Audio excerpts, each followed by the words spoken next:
I'm excited to talk about the Big Biscuit. So let's start out with it. Tell our audience, what is the Big Biscuit? What do you guys do?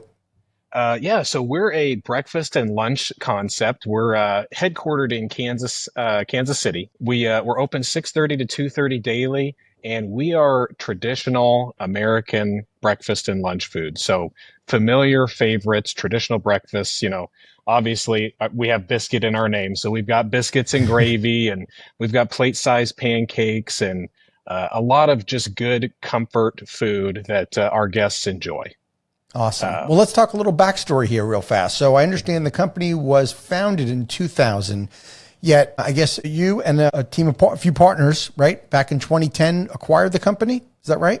Yeah, so Big Biscuit started in 2000 in Independence, Missouri, which is in Kansas City. And the founder had that location. He opened up a second one a few years later in 2005 and, just operated those. My partners and I, back in 2010, stumbled across the brand just by accident going through Kansas City. We stopped at the original location in Independence and, we had been looking for something, a restaurant concept. We wanted to, break out and do our own thing. My two partners are former Sonic franchisees, and we were all just looking to do something else. And so, anyways, we stumbled onto the original location and just were immediately struck by how much people loved it. The restaurant was busy, the food resonated with us.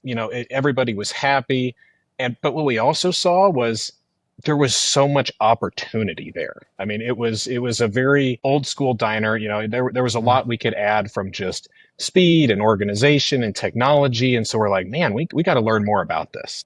Hmm. So we took a meeting with the founder and came to find out he had no plans of doing anything with the Big Biscuit. He just had his two locations and he was happy just to run those. And so we worked out a deal to acquire the brand, and he was more than happy to, because he wanted to see, what Big Biscuit could become, because he wasn't going to do it. And so anyways, we acquired the brand and opened up the next location the next year in 2011, and really just got down to focusing on refining the brand, simplifying operations, updating the trade dress, improving technology, all those kind of things. And then we slowly started expanding, doing one store a year for a few years. And after a while, we increased to, two stores a year, three stores a year. And, I might be getting the cart ahead of the horse here, but we started franchising Hmm. back in 2019, opened up our first location in 2020. And, fast forward to today, we've now got 29 open locations with more coming up here very soon. Wow, that's impressive. Chad, I kind of think about our audience. It's kind of split. I have folks that, of course, are looking to buy a franchise, become a franchise owner. And I also have a lot of emerging founders that watch our show and they're trying to glean information from other brand presidents, CEOs, and founders. And so I'm curious from that perspective, what did you see in the Big Biscuit that, besides the food, of course, as a business opportunity, what did you guys see that made you think this is the right business for us to kind of pursue and acquire? What were they doing right? There were a lot of things. We loved the name and we loved the logo. It was just something that, and even to this day, when people hear Big Biscuit, they get excited, like, oh, I love that name, and so that Yeah. was something we loved. Like, okay, it's got a good foundation there, but also it's, we recently just got it trademarked actually, but it's the idea of the brand didn't mess with breakfast. So we have the trademark on don't mess with breakfast. And that's just the idea that, you know what, we don't chase every trend that's out there. We Hmm. keep it simple, traditional, reliable, where, people can come to the Big Biscuit, and if they want to get bacon and eggs, they can get bacon and eggs.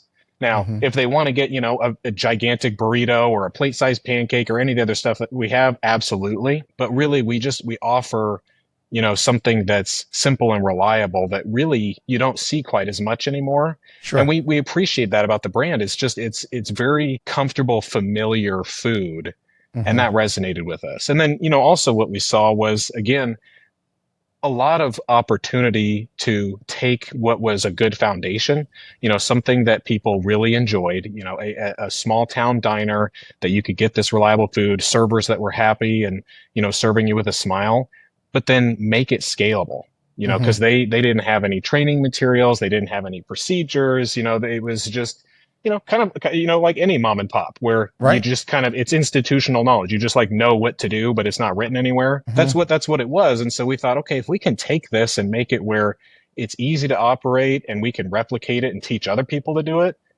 man, I think this could apply in so many different markets. And, now we've proven that to be true. And so that's pretty exciting. Yeah. Well, so they had the blocking and tackling down pat, it sounds like. They had the fundamentals. They had a great base menu and a concept that people wanted to come to. And, it was just really adding some gasoline to it and refining it. Okay. Well, it's no short feat of going into the food business. It's not easy, right? And for your two partners that were Sonic franchisees, of course, they had the expertise and the experience. What were you doing before the Big Biscuit?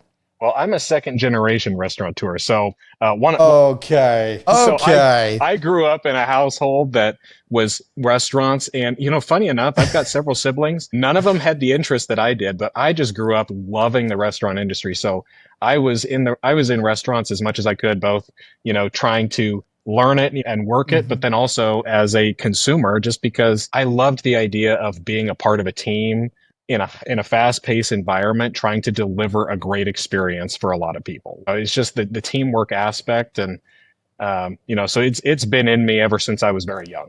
Okay, so you were built for this then. Well, I don't know about that, but I definitely have had a passion for it for a long time. Yeah. Well, I say that because this is not something we suggest for just anybody who just says, you know what, I like that food. I like the food there. I like the concept. I think I'm going to go ahead and buy that business if they haven't had a restaurant background. Yeah. And I feel like I see that all too often is, just because you know how to work out doesn't mean you're going to be good at owning a gym. And just because, you enjoy eating in restaurants doesn't mean you're going to be a great restaurant owner. There's a big difference. And, I think that's important, especially for people that are looking to franchise, certain businesses. You've got to really consider, does your passion match your skill set? And in a lot of cases it might, but there's also cases where it doesn't. What about when you guys first took over in 2010? So the business had been around 10 years. Incredibly, 15 years ago now, you've owned this business. That's amazing. What were some of the early challenges in that transition time that you guys had to overcome? Like I said, we started with nothing. I shouldn't say nothing, but we started with a great foundation and of a brand name and a menu, but it was really taking what the magic was that the brand had and getting it into something repeatable, because we couldn't just simply keep, shifting staff back and forward and relying on that. So a lot of just getting everything systematized, documented, and in a format that could be easily trained. That was a big undertaking. And honestly, that's why the first few years we were very slow of maybe one restaurant a year, is because every restaurant you open, whatever problems you have, you multiply them by that many, and so it's like we wanted to make sure that, let's skin our knees when we just have a few of these things so that when we get more, we're not multiplying our problems. Right. And it was on your dime, not on the franchisees.